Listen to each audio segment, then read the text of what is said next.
নসিমন, নসিমন দ্বার খুলে। নসিমন, কেন? আমি তোমার স্বামী এসেছি। বিশ্বাস হয় না।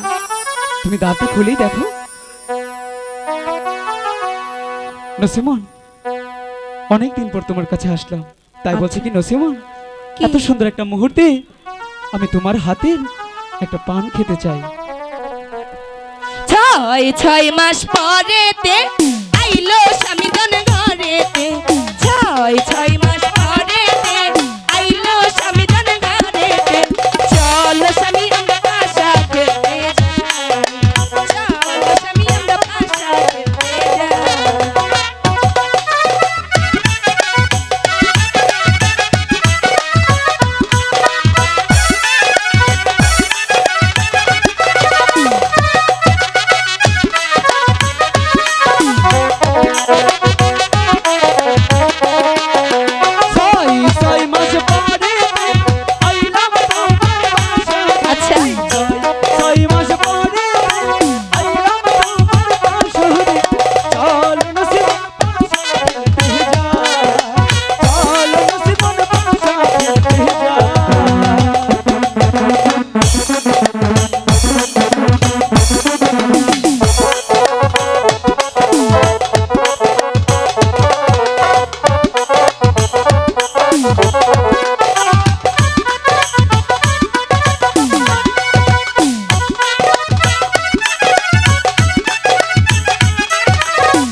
পানির খিলিতে নসিমন বলল স্বামী রে।